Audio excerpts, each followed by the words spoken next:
A blessed and delightful Sabbath to each one of you. Today's sermon is entitled Choosing Love Again. I think today is full of love. Sabbath school, children's story. Because God is love. Sabbath is all about love. Before we begin, I would like to share with you a story that is so dear to me. I still remember that evening. It was 25 years ago next month. The first time that I saw my wife, Sister Anne, in person. Before that night, we had already been texting and calling for a few months after we've been introduced by a churchmate. And through those conversations, I came to know her kindness, her love for her family, and even her extreme passion for cleaning. I saw her on the stage that night doing sort of an interpretative dance during a youth-led sacrificial dinner. That's the actual invite. At that moment, something inside me changed. I had already begun to know her, but seeing her in person made me feel that God was doing something special. And since it was a sacrificial dinner, I'd like to tell people that I was the first sacrifice of that night, or she was. That evening became one of the happiest nights of my life. And when I got home, I remember I told my dad these exact same words. Dad, I think I've met the woman that I'm gonna marry. Yes, looking back, I didn't know what the future would hold. But truly, I believe that God was leading me into someone very special. As we spent more time together, I met her family, her church family, almost everyone who is important to her. And our relationship continued to grow. Life felt like a Disney love story. I found myself singing A Whole New World. I've been asking people, can you feel the love tonight? And I was even humming, Tale as Old as Time, where I felt like I was the beauty and Sister Anne was the... Little by little, God guided our journey. We started as two young couples, getting to know each other. Then we became a couple, and by the grace of God, we became husband and wife. The end of part one. Then the wedding. After our wedding, we quickly discovered that marriage is a little bit different. Actually, very, very, very, very different from courtship. Because during courtship, we usually see the best in each other. Would you agree? But once we start living together, we realized we came from different families, that we had different upbringings, and we thought differently. Even though we both love God and we were brought in a Christian family, we still had misunderstanding, we still had challenges. We learned that marriage isn't always easy. It takes patience, it takes forgiveness, it takes humility and a lot of love. There were even times when I felt that we have this love-hate relationship where I love her and she hates me. But through every challenge, God has been teaching us to love each other more, to forgive each other more, and to grow together. Looking back, I realized that there was one Bible passage that became the foundation of our marriage. We didn't know it then, but God was teaching us how to love, how to forgive, and how to walk together with Him. We haven't lived it perfectly, of course, but by God's grace, we've tried to make it as part of our marriage. It's Colossians 3:13 and 14, which says, Be patient with each other and forgive each other if someone does wrong to you. Remember, the Lord forgave you, so you must forgive others. Love is more important than anything else. It is what holds everything together. Love is more important than anything else. It is what holds everything together. Again, good morning. The blessed Sabbath to each and every one of you. For those who don't know me, my name is Brother David, and I'm blessed to be the husband of Sister Anne, who gave us the congregational prayer earlier. As we begin today's message, I'd like to invite our married couples to participate in something a little special later on in the sermon. If your spouse is here today, and it's practical for you to do so, I'd like to invite you to please sit together. Please sit together. Many of you already are, but if you're sitting apart, I can see a lot of couples are sitting apart. We'll give you a minute. We'll give you a moment to do it, please. Thank you, church. I promise this would be something special, so please participate. Couples, please sit with your husbands, sit with your wives.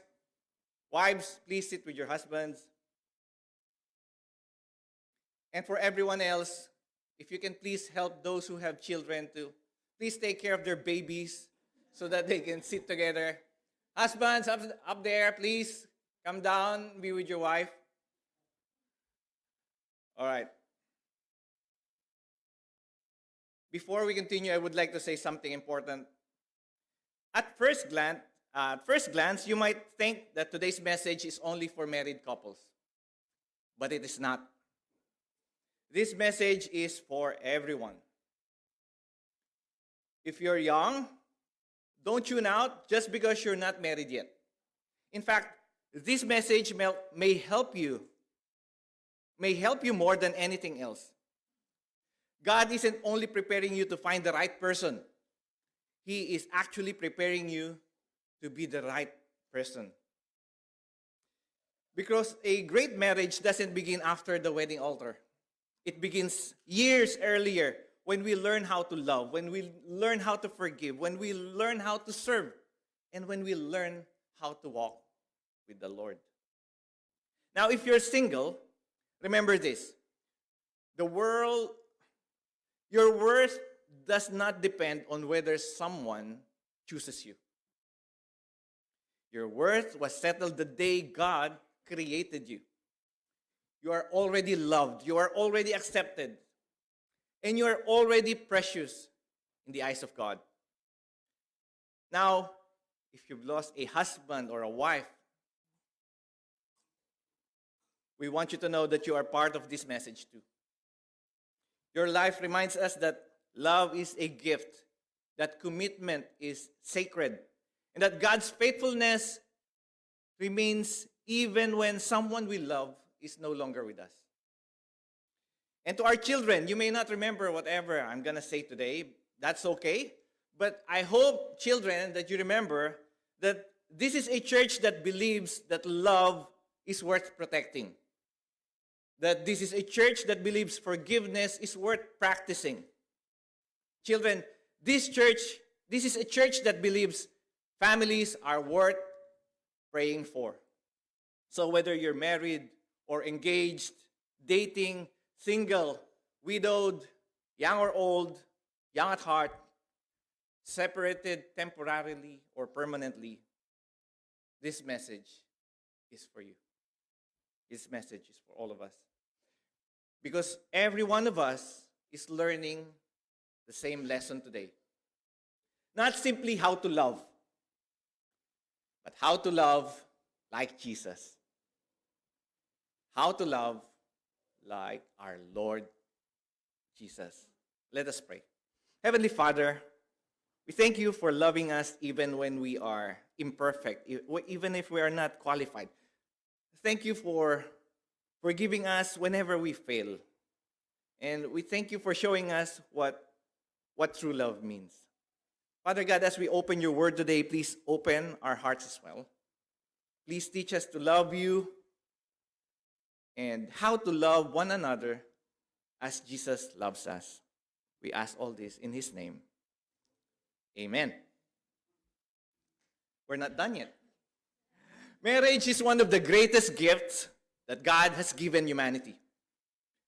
When God created Adam and looked at him at the Garden of Eden, some people might imagine, at least I imagine God saying, Adam, you're doing okay, but something is missing. You need someone to talk to. You need someone to laugh with. You need someone who will help you remember where you put the keys in your wallet. But in all seriousness, Genesis 2, verse 18 tells us that it is not good for man to be alone. God created us for relationship. We were never designed to walk through life by ourselves. We need God above all else, and God also created us to need and to support one another. But we also know something else, that relationships are not always easy. Marriage is beautiful, but marriage is also a journey.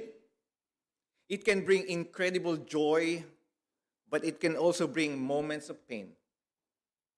It is a journey between two imperfect people trying and learning every day how to follow a perfect God. There are seasons when couples laugh together until their stomachs ache. There are seasons when they cry together and hold on to each other through difficult moments. There are times when they feel closer to each other. But there can also be moments when someone quietly asks, Father, what happened? How do we find our way back to where we used to be? And maybe today, some couples here are experiencing a season of joy and closeness. Maybe some are facing struggles that others cannot see. Maybe some are carrying wounds and disappointments or silent prayers that only God can hear. But today, I want to remind everyone of one important truth, that a difficult season does not mean that God is done writing your story. Because the same God who restored broken hearts can restore broken relationships. The same God who forgave Peter after he denied Jesus. The same God who restored David after all his failures. The same God who brought Israel back when they wandered away is the same God who is working in our lives today. And if God can restore them, He can restore us too. Today, I want to reflect on 3 important truths about love. 3 lessons that God invites us to practice, not only in our marriages, but in all and every relationships that God has given us. My prayer is that we will not simply hear these words today, but that we will carry them out in our hearts and live them out every single day. So, point number 1, love begins when we see people through God's eyes. Love begins when we see people through God's eyes. Let me ask you a question. Have you ever noticed that the people we love the most can sometimes become the people we get so frustrated with? Isn't that interesting? When we first meet someone, we notice the good things. We see their smiles. We appreciate their kindness. We notice their strengths. We focus on the things that attracted us to them. I think that's how Sister Anne trapped me. Oh, actually, let me just correct that one. That is how I allowed myself to be trapped by Sister Anne. Sometimes, something happens over time. The same person whose smile once made us happy can become the person who whose habits annoy us. The same person whose strengths we admire can become the person whose weaknesses we focus on. And slowly, without realizing it, we stop seeing the person and we only see the problem. Brothers and sisters, this doesn't only happen in marriages. It happens between parents and children. It happens between friends. It happens at work. It happens, sadly and unfortunately, it happens even inside the church. Sometimes we look at someone and all we see is their mistake, their past behavior, their personality, or the things that are different from us. But God sees something different. Genesis 1:27 tells us that God created mankind in his own image. Think about that. God created mankind in his own image. Every person sitting here today carries the image of God. The person beside you, look at them. Yes, the person who disappointed you, the person who hurt you, the person who you struggle to understand. They are still somebody, they are still someone created by God. And if God sees value in them, shouldn't we ask God to help us see what he sees? For couples, maybe the question is not, Lord, why is my husband like this? Or, Lord, why is my wife like this? Maybe the better prayer or the better question is, Lord, please help me see my husband the way you see him. Or, Lord, please let me see my wife the way you see her. Because before they become your husband or your wife, remember this, they were God's child first. They were God's child first. And sometimes Sister Anne would remind me of this, that whenever she sees my parents, she'll come to my dad and she'll say, Tatay or Dad, why is your son like this? Why is your son like that? And then she'll go to my mom and she'll say, Nanay, how did you ever survive him? Is there a secret formula to dealing with your son? Can I return him to you? And my parents will just smile and tell her, no return, no exchange. Take him. To our young people, I hope you're listening. Shout out to my baby girl, Gianna. She gave the children's story earlier. Young people, remember that when you think about your future, don't only ask, will I find the right person? Ask the more important question, which is, am I becoming the right person God wants me to be? Because the greatest preparation for a future relationship is not finding someone who is perfect. It is allowing God to shape your own heart to become more like Christ. Look for someone who does not only make you happy. Look for someone who helps you walk closer to God. And only then you will be happy. Now, for all of us, love begins when we stop asking, what can this person do for me? And start asking, how can I show this person? How can I show Christ to this person? How can I show the love of Jesus to this person? Ellen White wrote in the Ministry of Healing that love cannot long exist without expression. Love cannot long exist without expression. In other words, love cannot remain only in our hearts. That love must be spoken, love must be shown, that love must be lived.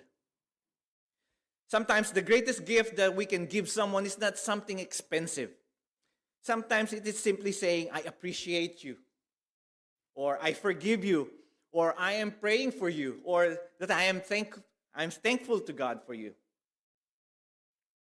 There is a saying that people may forget what you said, that people may forget what you did, but people will never forget how you made them feel. Brothers and sisters, this is especially true with the people closest to us.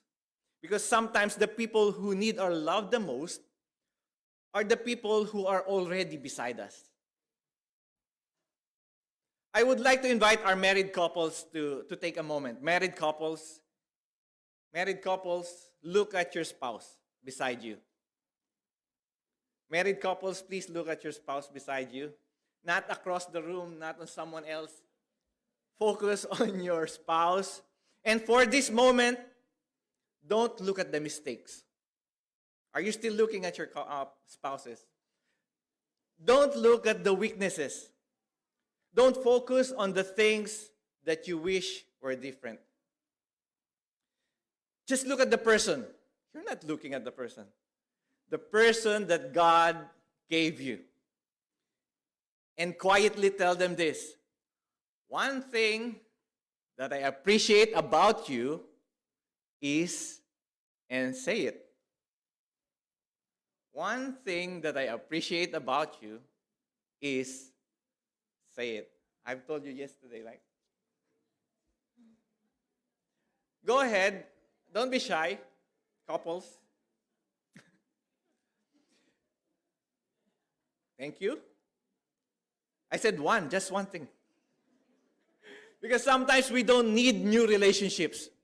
Sometimes we simply need God to give us new pair of eyes. Eyes that see the way God sees. Because love begins when we see people through God's eyes. Point number 2. Love grows through forgiveness and grace. Love grows through forgiveness and grace. If love begins by seeing people through God's eyes, then love grows through forgiveness. Because the reality is, wherever there are people, there will be opportunities to be hurt and to hurt. Do you agree? We hurt and we get hurt. Why? Because we are all human.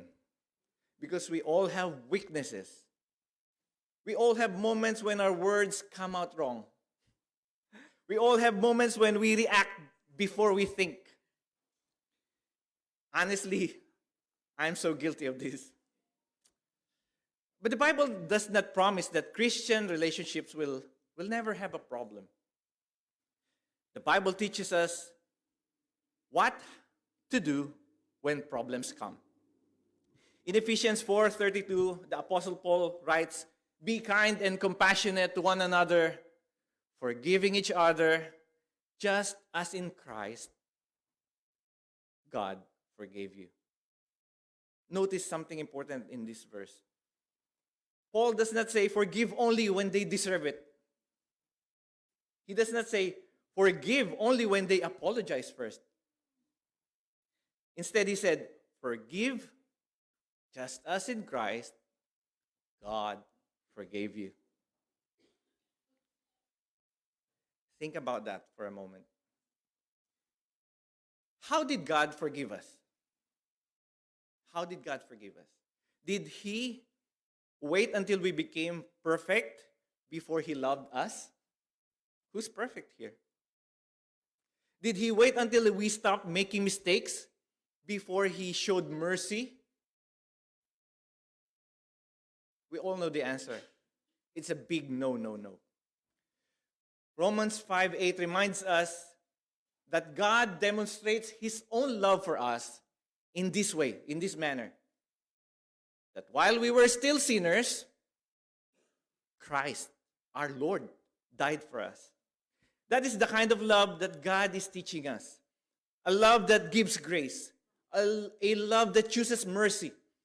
A love that says, I know you are not perfect, but I will continue to love you while God is still working in your life.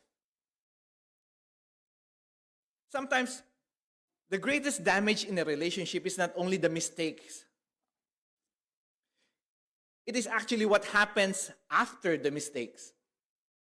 Some people carry a record book in their hearts where every hurt is written down, where every disappointment is recorded, where every painful word is saved, then they store it. And then years later, after a few years, during a new disagreement, they'll open the book, find for that certain page, and they would say to their spouse, "Remember what you did 5 years ago?" Some of us have amazing memories. We remember the exact words. We remember where we were. We remember what happened. But sometimes we forget something which is very important, that God does not keep records of all our failures in the same manner. In fact, 1 Corinthians 13:5 says that love keeps no record of wrongs. God keeps no records of wrongs. Now, this does not mean love ignores pain. Forgiveness does not mean saying what happened was okay. But rather, forgiveness means what happened hurt me, but I will not allow that hurt to control my heart anymore. It also means I release all my burden to God. Do you remember the story about the person who's carrying a heavy backpack? Inside that backpack were stones, and each stone represented hurt, disappointment, painful word, betrayal. At first, the person thought, "I can carry this." But over time, the backpack became heavier and heavier until one day somebody asked, "Why don't you put it down?" And the person answered, "Because it belongs to me." Do you remember the Lord of the Rings, the monster Gollum? What does he always say? "It's my precious." Because it belongs to me. And sometimes, brothers and sisters, that is what we do. We hold on to our pain because we have carried it for so long that it feels like it's a part of us. That's part of who we are. But God is saying, "My child, give it to me." And today, maybe God is asking some of us this question: are you willing to put down what I have already offered to carry? Maybe there are hurts from years ago. Maybe there are words spoken by a family member that you still remember. Maybe there's friendship that was never restored. Maybe there's even wounds inside the church. And I hope that a certain sister would forgive me for a certain thing that I've done to her a few years ago. Please forgive me, sister. Today, God invites us to release that burden. Sister White wrote in the Adventist Home, where's our projector? She says, "In the family circle, there is to be no harshness, no angry words, no resentment. Courtesy, forbearance, and forgiveness are to be cultivated." Because forgiveness is not easy. Our human nature wants justice. Our human nature wants to say that I was right and you were wrong. But Jesus teaches us something greater. Sometimes winning an argument can cost a relationship. That sometimes being right is less important than being loving. Someone once said that marriage is when two people promise to love each other forever and then spend the next few years discovering how different they really are. But those differences are not always the problem. Sometimes God uses our differences to teach us patience, humility, and understanding. The problem is not that we are different.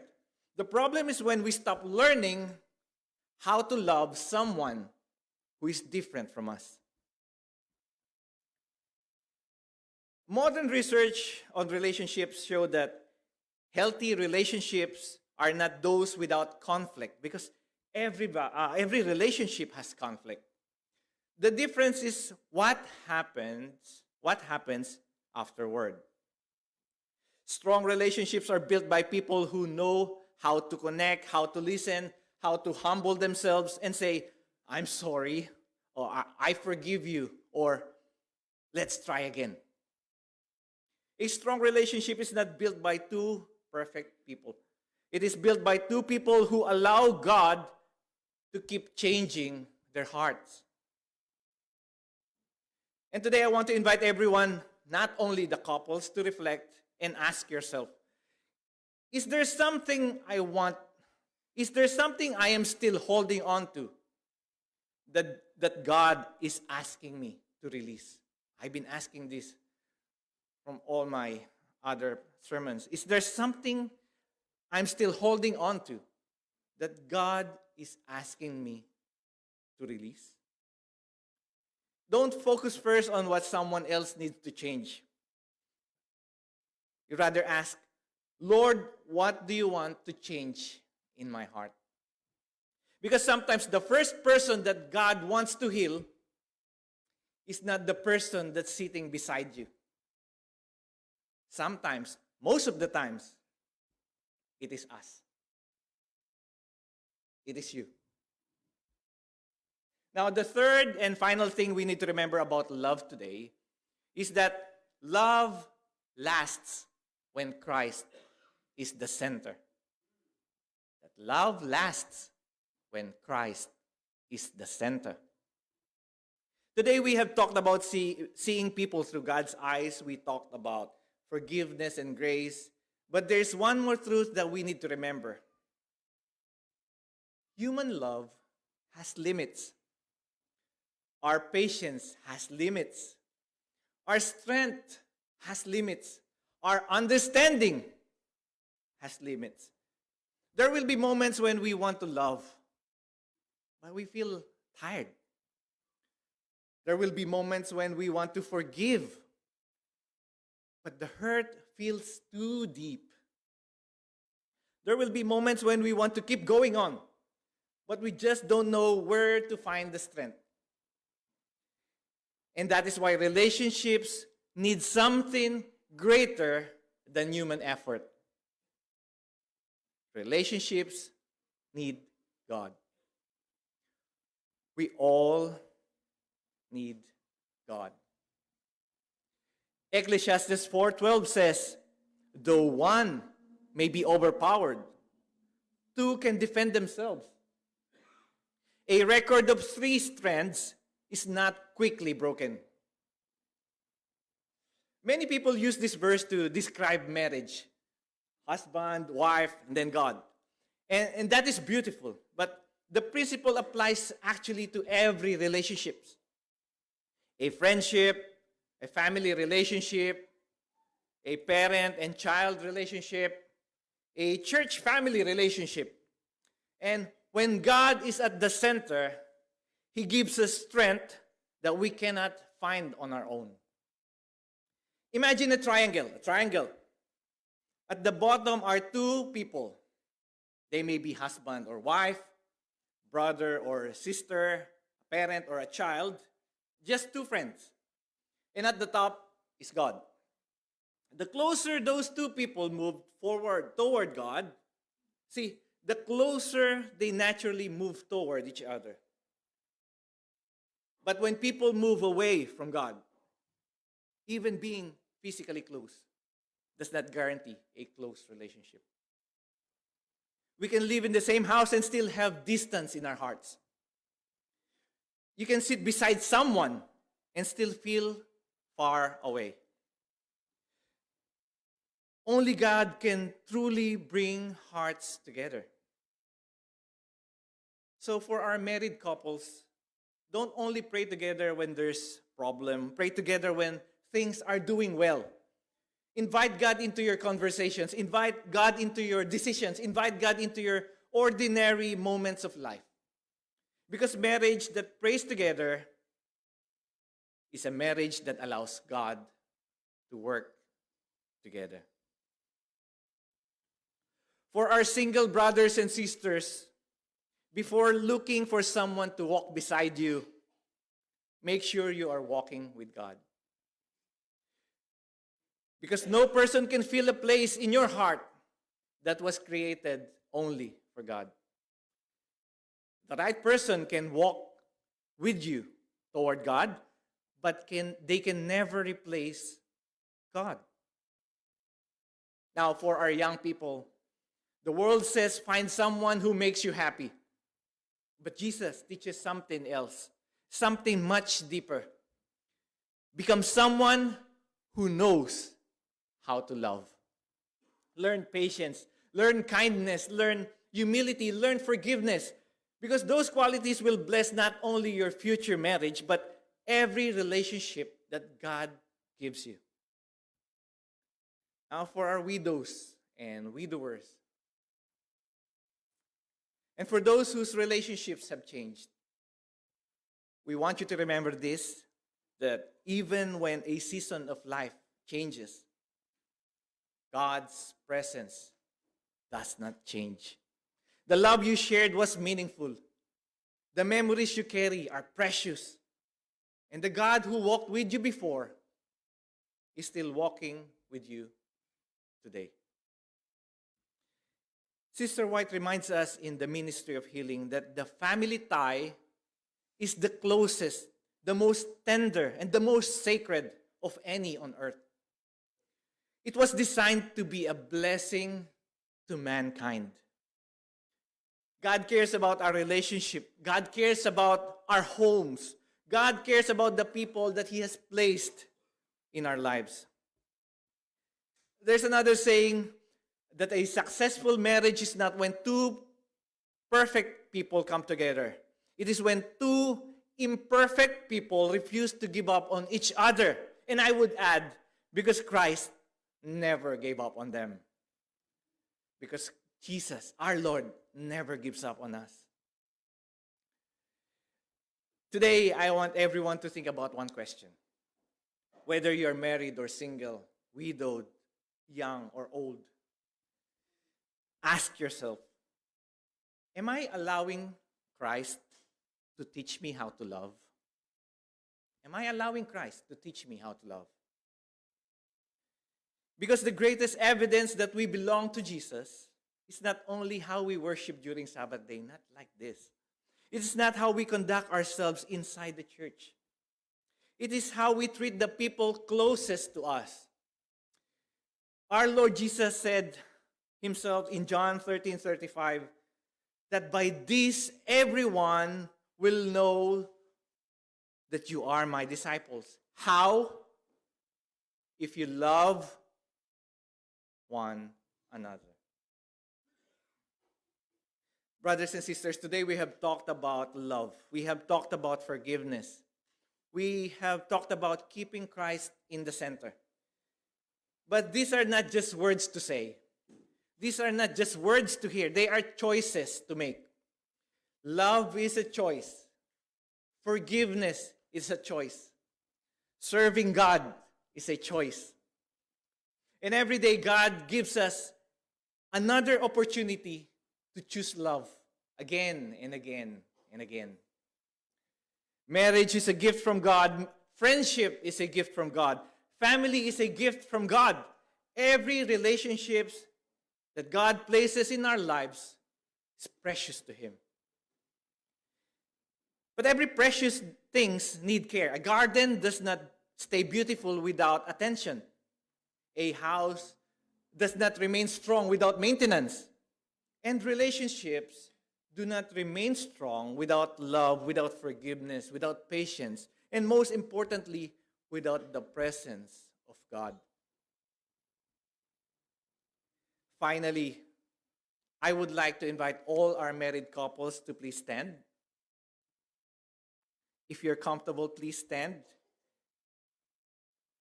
May I ask you to please hold the hand of your spouse, if you can.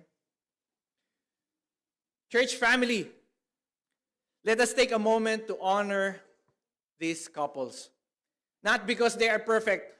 Are you perfect? No. Not because their journey has always been easy. Has your journey been always easy? No. It is because through God's grace, they have chosen to keep walking together.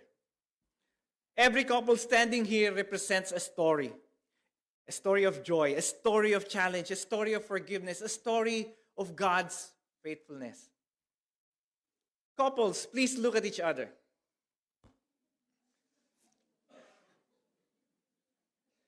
Remember this, before this person became your husband or your wife, look at your spouse. They were already God's child. This is not only the person that you share a home with. This is the person that God entrusted to walk beside you in this journey we call life. Today, we are not replacing the vows you made on your wedding day. We are simply pausing to remember, to honor, and to say, Lord, with your help, we choose to love again. So couples, if you're willing, only if you're willing, please repeat after me. Today before God, I renew my commitment to you. I thank God for your life and for the journey we share. Look at your spouse. I choose to love you in good times and in bad. I choose patience when we disagree. I choose kindness when we struggle. I choose humility when I am wrong. I choose to forgive you as Christ has forgiven me. I choose not to let yesterday's mistakes take away today's blessings. I choose to pray for you. I choose to support you. I choose to walk with you closer to God. With God's help, I choose you again. I choose you again. May I invite everyone to please stand up as we close in prayer. Our loving Heavenly Father, today we come before you with grateful hearts. We praise you and we thank you for the gift of love and relationships, and for the people you have placed in our lives. Father, we lift up every marriage represented here today. Please bless those who are experiencing joy. Strengthen those who are facing challenges. Please heal those who are carrying hurts. Please teach us to listen with love, with forgiveness, with grace, and love as Christ loved us. We pray for our single brothers and sisters. Please remind them that their value is found only in you. Please guide their future and prepare their hearts for your plans. We pray for our widows, our widowers. Please comfort them, strengthen them, and please remind them that their lives and their stories are precious to you. We pray for our children and our young people. Help them to learn that true love is shown through kindness, through forgiveness, and through the acts of service. Above all, Father God, help all of us to keep Christ at the center of all our relationships. May our home reflect your love. May our church be a place where people around us experience your grace. And may others see Jesus through the way that we love each other. In the precious name of Jesus we pray. Amen.